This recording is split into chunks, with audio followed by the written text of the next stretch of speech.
Gloria a Dios. Maravilloso Jesús.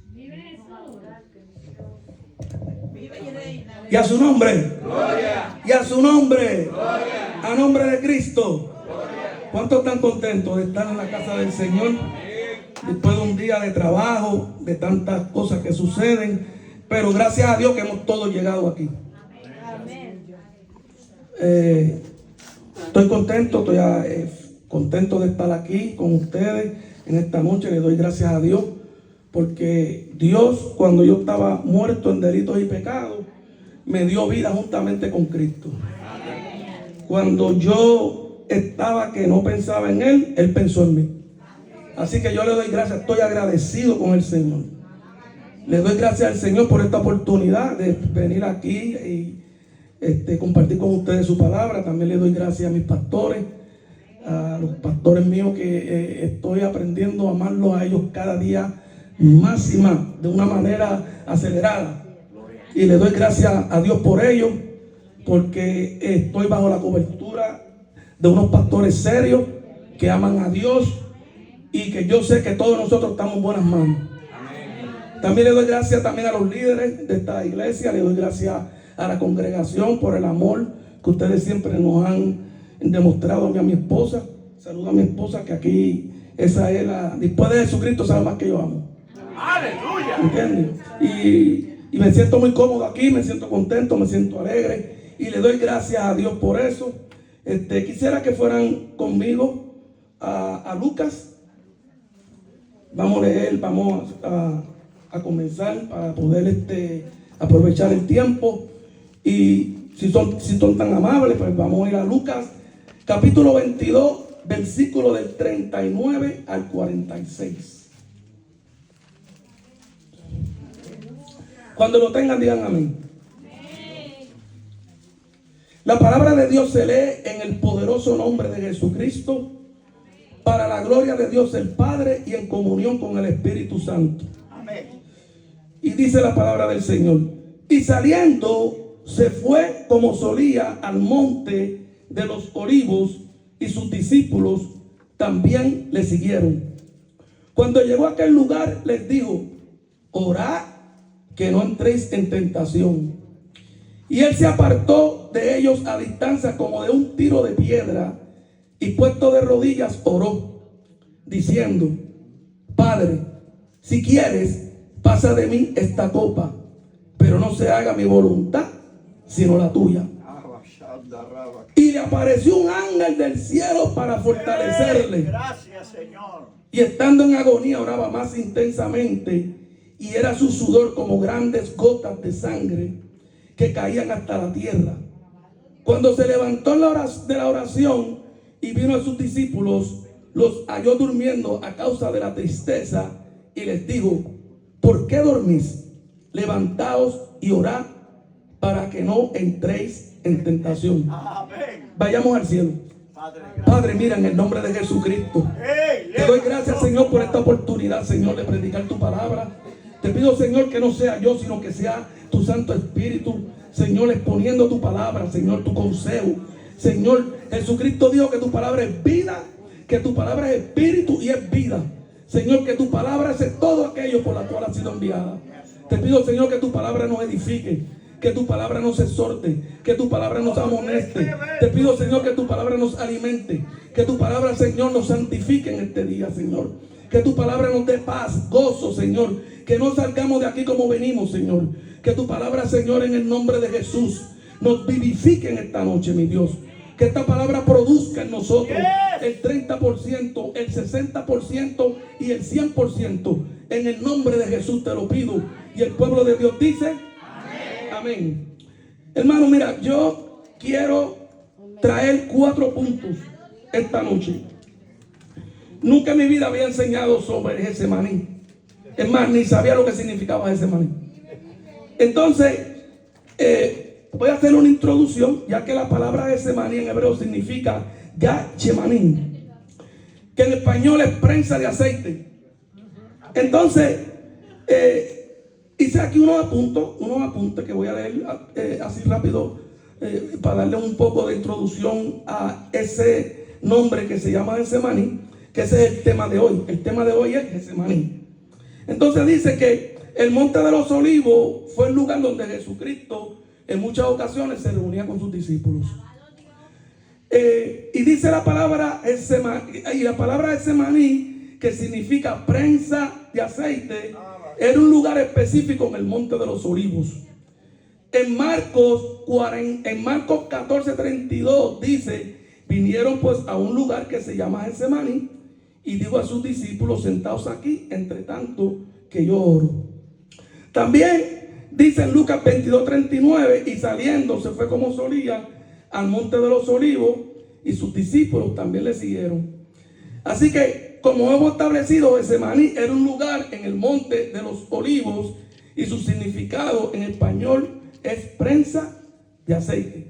Now, la palabra prensa de aceite, ¿verdad?, es un método, un proceso de presión para extraer del aceite, para extraer de las olivas el aceite.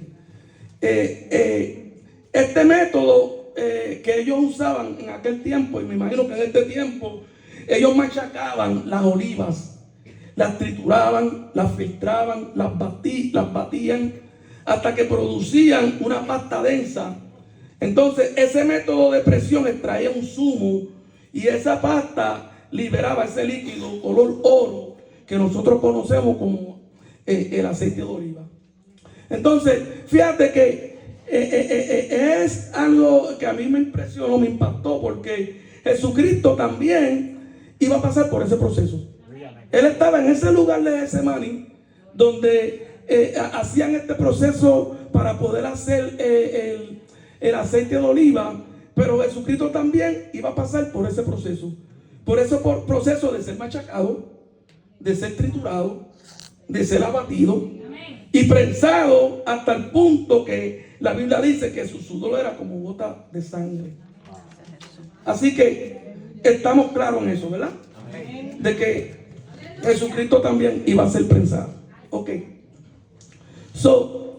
El primer punto que vemos aquí es que lo primero que sale de la boca de Jesús cuando llega a Getsemaní, Él le dice a sus discípulos: orad para que no entréis en tentación. Ese es el primer punto. Entonces, vamos a leer. A mí me gusta leer Biblia. Quisiera que ustedes me sigan para que podamos edificarnos, ¿verdad? Y fíjate que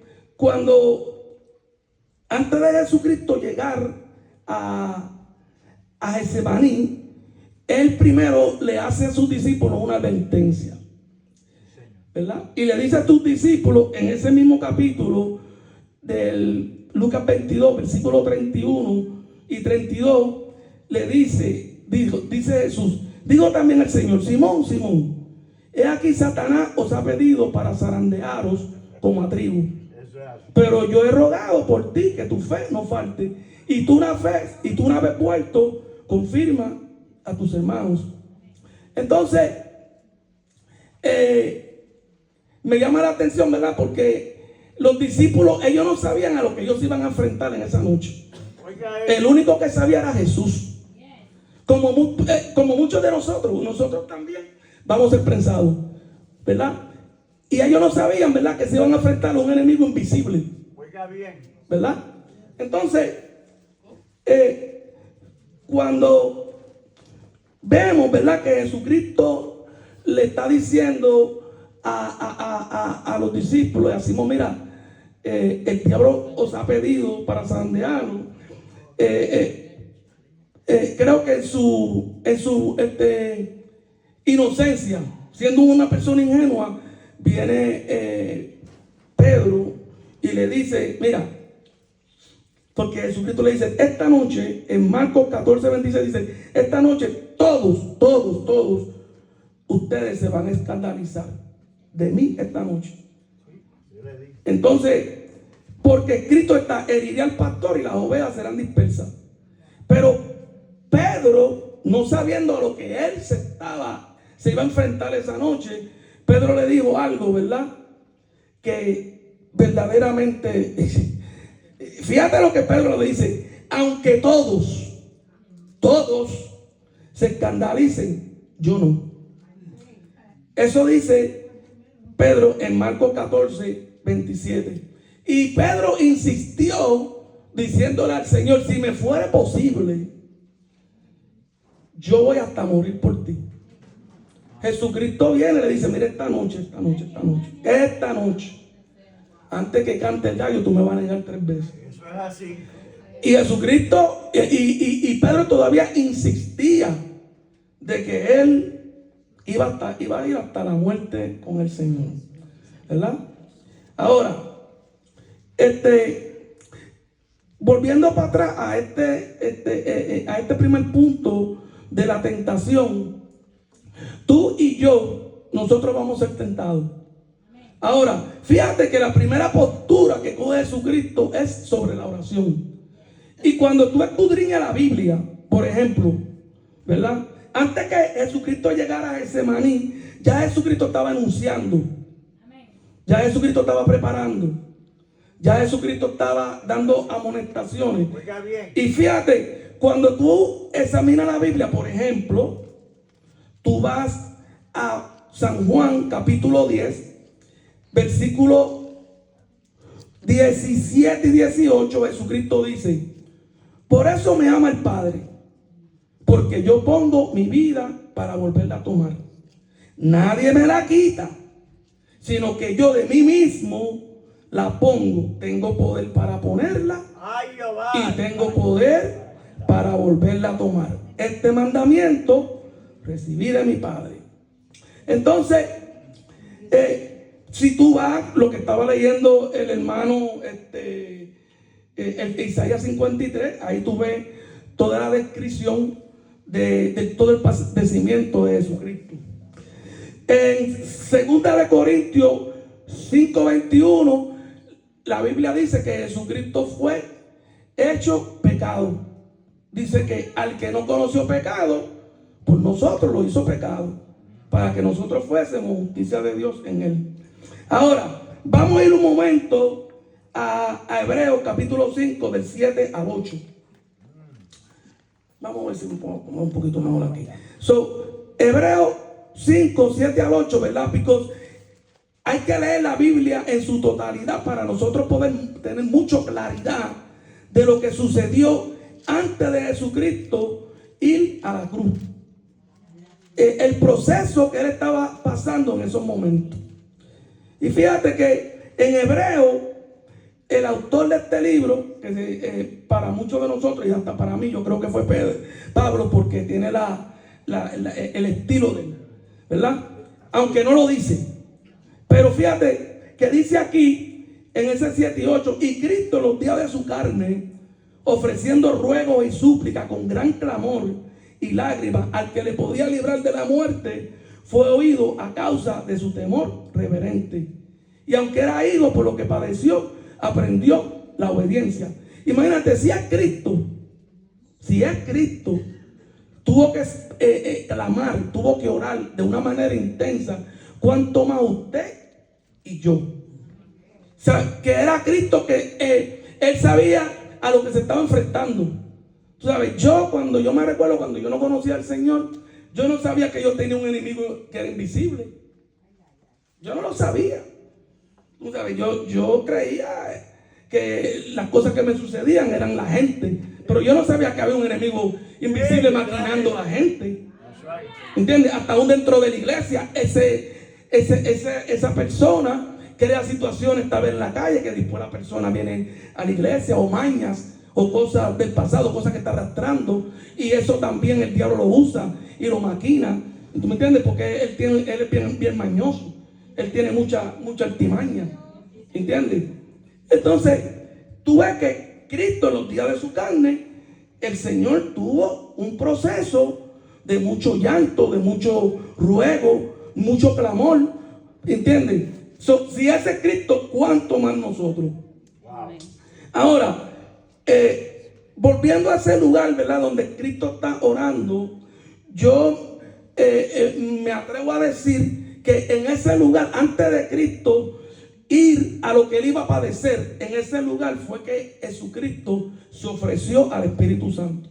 Si tú puedes ver Hebreos 9:14, en Hebreos 9:14 dice, Dice, el cual mediante dice, cuanto más la sangre de Cristo, el cual mediante el Espíritu Eterno se ofreció a sí mismo sin mancha a Dios, limpiará vuestra conciencia de obras muertas para que sirváis al Dios vivo.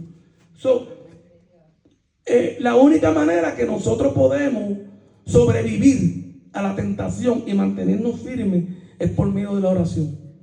Nosotros tenemos que orar en el templo, fuera del templo, en el trabajo, en el carro, caminando. Sí, Señor. Todo el tiempo tú tienes que respirar Biblia. Tienes que respirar la palabra de Dios. Tú tienes que meditar en ella. Es la única manera que tú vas a sobrevivir. No hay otra. ¿Entiendes? La palabra de Dios, fíjate, cuando tú escudriñas la palabra de Dios, dice la Biblia, ¿verdad? En Hebreos 4:12, que la palabra de Dios te da discernimiento a tus intenciones y a tus pensamientos. Como una vez yo dije, es un escáner. Es un escáner que todo lo que entra a tu mente, esa palabra rápido lo coge y lo discierne. ¿Entiendes? Lo filtra rápido. Rápido lo filtra. Ay, Señor. Es bien importante que nosotros entendamos que el culto más importante es el martes. Este culto es bien importante. Porque por este culto que está aquí, tú vas a sobrevivir el resto de la semana. Este es el culto que tú te llenas del Espíritu. La Biblia dice que donde quiera que hay 2 o 3 congregados en mi nombre, yo estoy ahí. El Señor está ahí. ¿Entiendes? Mira, Proverbio 15:8 dice esto. Dice que el sacrificio de los impíos es abominación a Jehová. Oye, pero mira lo que dice después. Dice, pero la oración de los rectos es su gozo. Es un gozo cuando tú vienes aquí. El Señor goza cuando tú tienes comunión con Él. Así que Jesucristo, si Jesucristo nos dice a nosotros, orar, porque es la única manera que vamos a poder sobrevivir a la tentación. Hay que orar. Eso es el primer punto que Él está hablando. Hay que orar. Ahora fíjate que en el segundo punto, voy para atrás de nuevo para Lucas. Y dice que en el segundo punto, voy para atrás para Lucas 22 de nuevo. Mi segundo punto es la postura que Jesús tenía al orar. A mí me llama la atención que aquí dice puesto de rodillas. Esa postura a mí me llamó la atención. En otro lugar dice que se postró en tierra. O sea, se postró en tierra. Esa postura es bien importante que nosotros entendamos. Porque es una postura de reverencia. Es una postura que tú reconoces que Dios es soberano. ¿Sabes? Es una postura que tú te estás humillando. La Biblia dice, humillado bajo la poderosa mano de Dios, y es que te exaltará. Esa postura a mí me llamó la atención porque está demostrando humillación y reverencia. Tú estás reconociendo la soberanía del Padre. Dios es rey. Dios no es cualquier cosa. A Dios hay que darle reverencia. A Dios hay que reconocerlo como lo que Él es. ¿Entiendes? Fíjate que en el Salmo 50, ¿verdad? Versículo 15 dice, invócame en el día de la angustia, te libraré y tú me honrarás. ¿Qué le pasó al sacerdote Isaí? ¿Qué le pasó? Que Dios tenía grandes promesas para él y su familia. Pero cuando sus hijos comenzaron a hacer lo que ellos estaban haciendo en el templo, Dios dijo algo que deberíamos todos nosotros, ¿entiendes?, considerar. Dios le dijo, nunca tal yo haga, porque yo honro a los que me honran. Hay que honrar a Dios con tu vida, con tus actitudes, con tu trato a los demás, en la iglesia, fuera de la iglesia, con tus pensamientos. Hay que ser íntegro, hay que ser recto. Estas cosas tú no las aprendes por ti mismo. Es más, mira, el hacer morir las obras de la carne, usted ni yo podemos. Eso es obra del Espíritu Santo. Y el Espíritu Santo, Él anhela, dice la Biblia que Él anhela. El Espíritu que Dios ha hecho morar en ti te anhela con celo. Por eso dice que cuando tú eres amigo del mundo, te constituye enemigo de Dios. Tú no te puedes enredar en los negocios del mundo. Tú tienes que vivir una vida vertical con Dios. Es la única manera. ¿Entiendes? Es la única manera. Ese es el punto número 3. Número 2. El punto número 3 que me llama la atención es que Jesucristo dice, fíjate lo que dice aquí. Vamos para aquí. Dice, Padre, si quieres, pasa de mí esta copa. ¿Qué significa esa copa? Es la copa de ira. La copa que tú y yo merecíamos. Esa es la copa de ira, de condenación. ¿Entiendes? Por la desobediencia.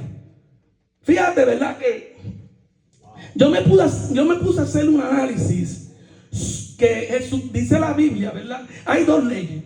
La Biblia dice, ¿verdad? Que la ley del espíritu de vida en Cristo me ha librado de la ley del pecado y de la muerte.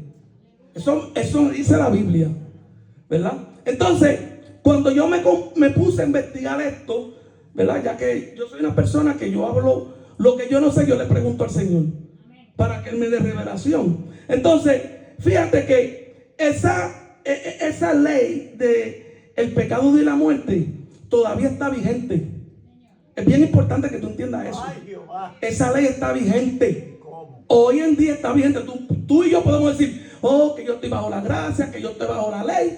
Pero yo te voy a decir algo. Si yo te pongo a ti un ejemplo, te lo compruebo. Mira, te lo voy a comprobar. David, cuando él miró a Betsabé y la codició, porque la vio desnuda, escuché bien, David hizo una investigación completa. Él sabía que esa era la esposa de Urías Eteo, que él no era de él. Como quiera vino, mandó a buscar a la mujer, tuvo un encuentro con ella. La mujer le manda a él una palabra diciendo, estoy encinta. ¿Qué hace David? Él viene, coge a Urías Eteo, lo tratan de emborrachar, le trata de que él se acueste con su esposa, no se pudo salir con la suya. ¿Qué hizo? Lo posicionó en un lugar para que el hombre fuera muerto. A Dios, pues yo te saben la historia, viene Dios, le manda a Natán el profeta el profeta le da una parábola, y en esa parábola él mismo se condena él mismo, ¿verdad? Pero Dios le dice por medio del profeta, mira, te he redimido. O sea, tú no vas a morir. Pero Dios le dice, pero nunca se apartará de tu casa la espada.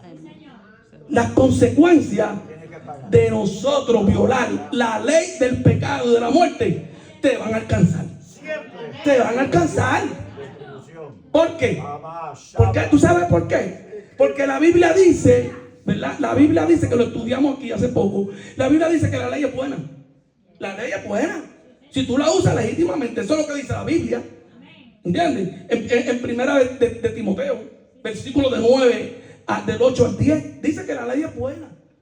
Pero ¿qué pasa? Que la ley no fuera del justo, fuera de quién?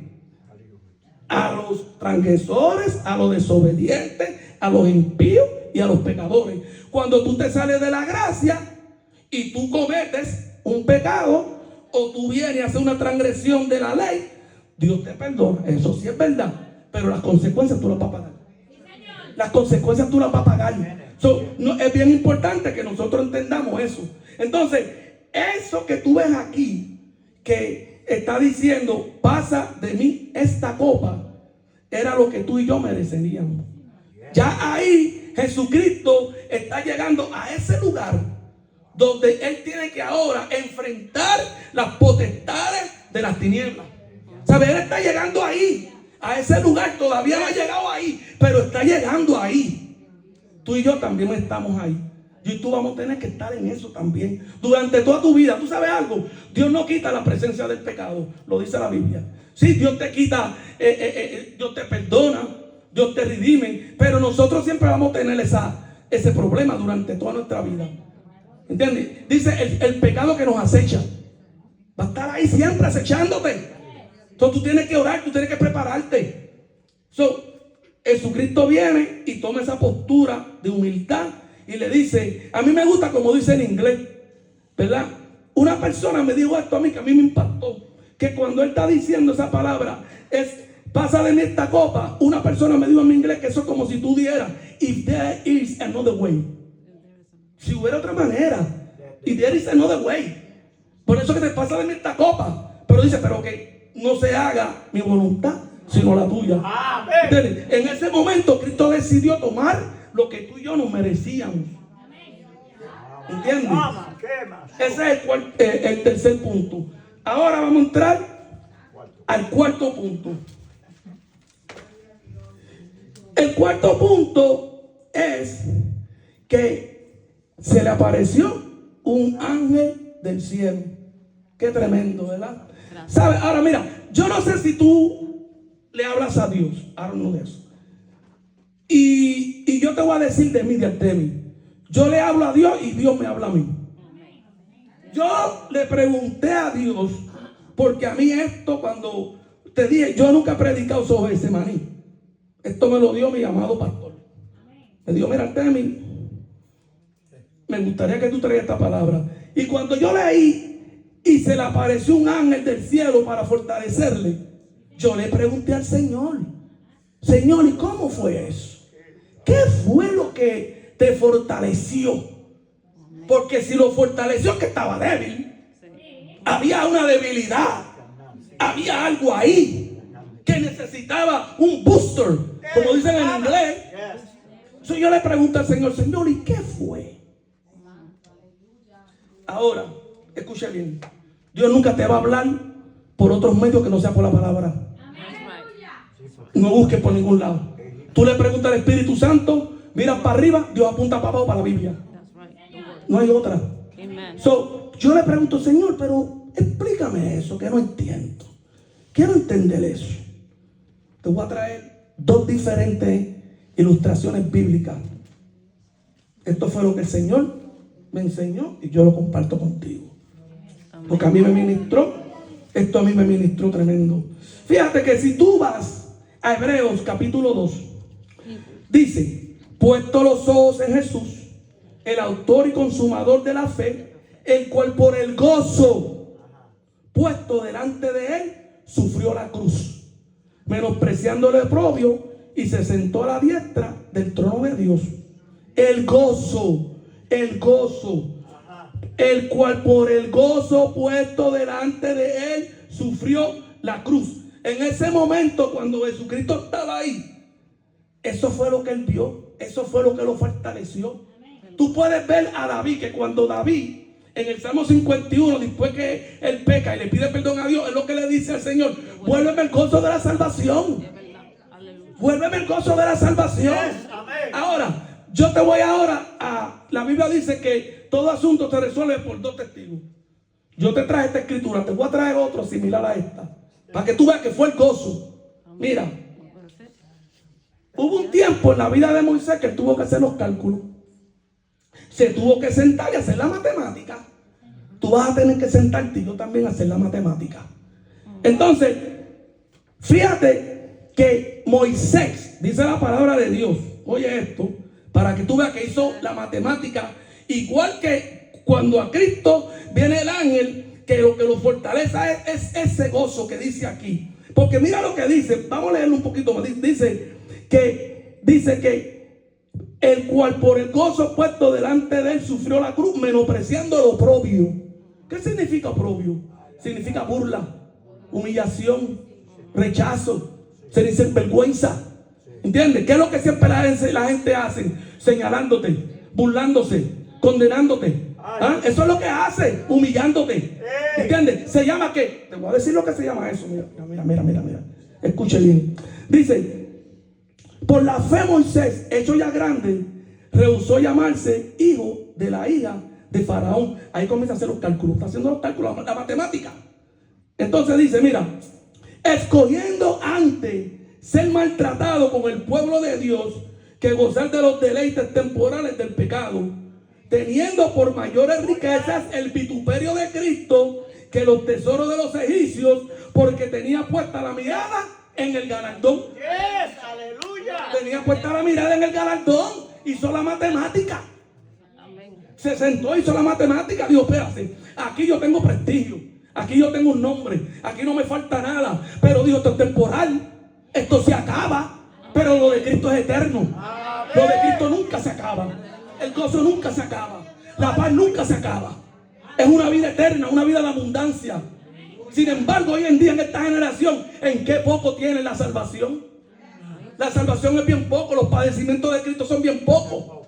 La gente, desafortunadamente, tal vez la falta de entendimiento, porque muchas veces estamos muy entretenidos en otras cosas. Muchas veces empleamos demasiado de nuestro tiempo en otras cosas. Y lo más importante, lo más esencial, le estamos dando la espalda. Es un problema grande, es preocupante lo que está pasando hoy en día. Es bien importante que nosotros entendamos que Moisés hizo los cálculos, hizo la matemática. Yo en mi vida tuve que hacer la matemática. Yo tuve que hacer los cálculos también. Ahí está ella lo sabe. No lo voy a decir para que tú lo hagas, pero te voy a decir, hay que apagar la televisión. Hay que apagarla. Hay que apagar, mira, hay que quitar de nuestra vida mucho peso, cosas que nos están hundiendo, cosas que nos están robando la salvación. Si suena la trompeta, tú estás ready. Si suena la trompeta, tú estás seguro. Le voy a hacer una pregunta, a ver si son verdad. ¿Cuántos aquí son de Cristo? Levanta la mano. ¿Tú estás seguro? ¿Tú estás seguro? Yo te voy ahora a decir algo que dice la palabra, para que te examinen, y va para mí también. Fíjate que en Gálatas capítulo 5 versículo 24 dice que los que son de Cristo han crucificado la carne con sus pasiones y deseos. ¿Qué significa crucificar? Dar muerte.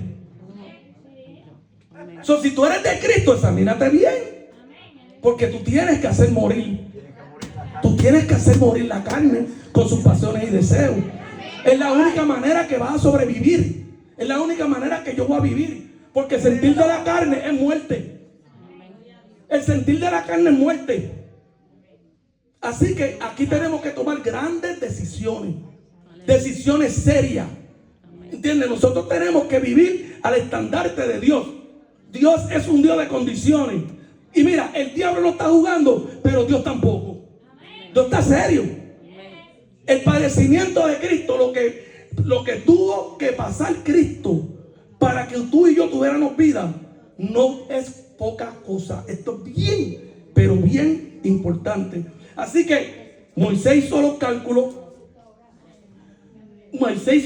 Para que él pudiera aceptar el vituperio de Cristo.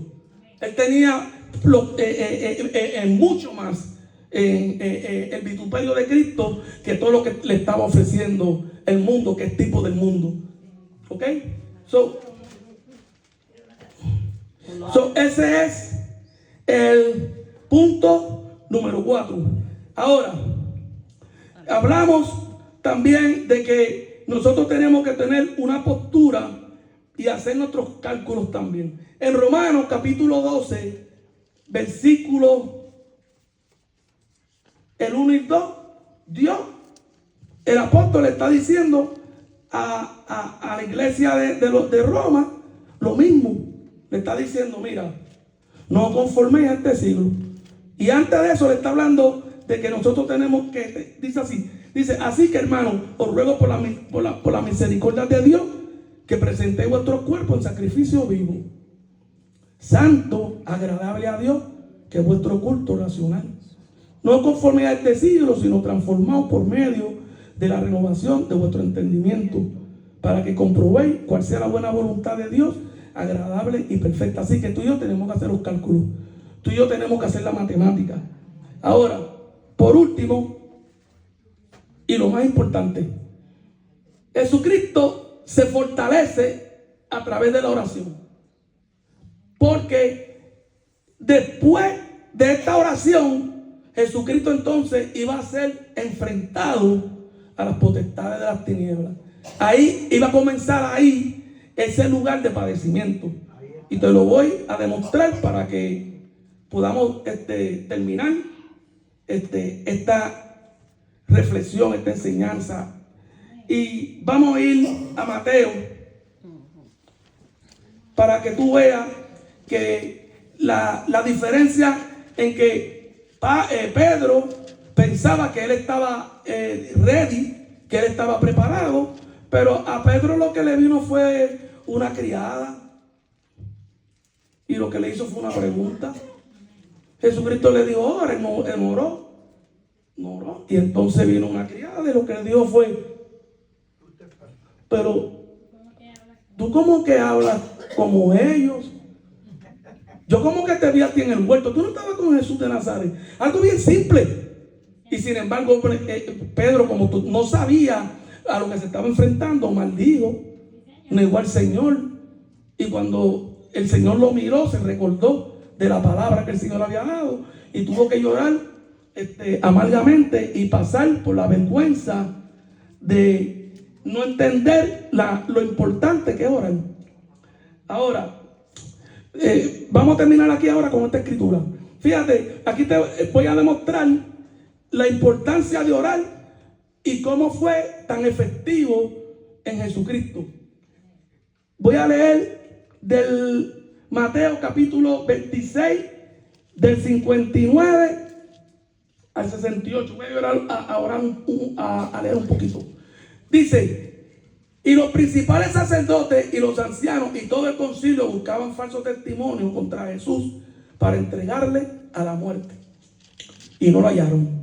Aunque muchos testigos falsos se presentaban, pero al fin vinieron 2 testigos falsos que dijeron, digo, puedo derribar el templo de Dios y en 3 días reedificarlo. Y levantándose el sumo sacerdote, le dijo, no respondes nada, que testifican esto contra ti. Ahora aquí viene el problema, escucha. Oiga bien. Va Jesús callaba. Entonces el sumo sacerdote le dijo, esto me recordó el mensaje de la pastora el domingo, cuando le dijo al doctor Collazo, chacho, tú te has metido en un tremendo problema. Aquí mismo, mira el problema que se mete el sumo sacerdote. Le dice, te conjuro por el Dios viviente que nos diga si eres tú el Cristo, el Hijo de Dios. Jesús le dijo, tú lo has dicho. Y además os digo que desde ahora veréis al Hijo del Hombre sentado a la diestra del poder de Dios y viniendo en las nubes del cielo. Entonces el sumo sacerdote rasgó su vestidura diciendo, ha blasfemado. ¿Qué más necesidad tenemos de testigos? He aquí ahora mismo habéis oído su blasfemia. ¿Qué os parece? Respondiendo ellos, dijeron, es reo de muerte. Entonces le escupieron en el rostro, le dieron de puñetazos y otros le abofeteaban diciendo, profetízanos, Cristo, ¿quién es el que te golpeó? Fue para este momento que Cristo estaba orando en Getsemaní. Porque venía ahora la confrontación. Y dice en hebreo que nosotros no debemos desmayar. Porque nosotros todavía no hemos batallado contra el pecado hasta la sangre. ¿Sabe? Jesucristo se preparó a través de esa oración para tener un encuentro que era una batalla sangrienta. Una batalla violenta. ¿Entiendes? Y él no podía fallar. Tenía que pasar por todo ese proceso, por ti y por mí, porque te amaba a ti y a mí. ¿Entiendes? Entonces, fíjate, a mí me da lástima, ¿verdad? Porque va a llegar un tiempo en que a mucha gente, Dios le va a decir estas palabras, le va a decir, mira, yo nunca quería que tú te perdieras. Yo nunca quise eso. Esa decisión la tomaste tú. Eso es lo que va a pasar aquí. ¿Sabes? Hay decisiones que nosotros tenemos que tomar, que esas decisiones pueden ser para salvación o pueden ser para bendición eterna. Levántese. En el nombre de Jesucristo, vamos a ponernos de pie. Amén, aleluya. En el nombre de Jesús. Yes. Lo importante de orar. Getsemaní era un lugar de preparación. Amén, aleluya. Getsemaní era un lugar donde se estaban tomando grandes decisiones. Amén, aleluya. Yo no sé cuál es tu Getsemaní. Pero yo sé que todos nosotros tenemos que pasar por ese proceso de tomar grandes decisiones. Ese proceso de tomar grandes decisiones.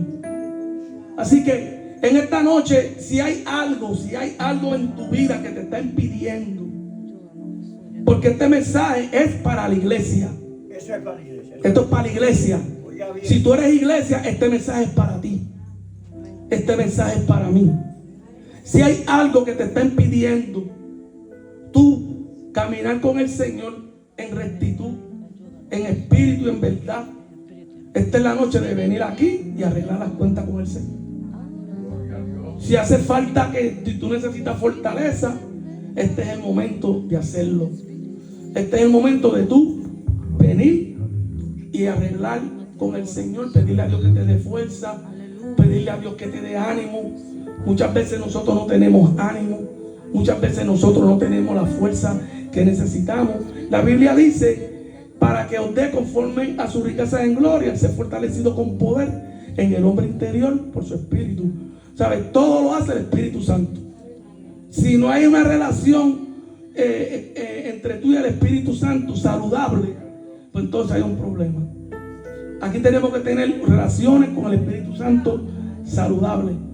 Esto es para la iglesia. Para la iglesia. Si hay alguien que quiere la oración, el altar está abierto. Si hay alguien que quiere la oración, acérquese. Ay, santo.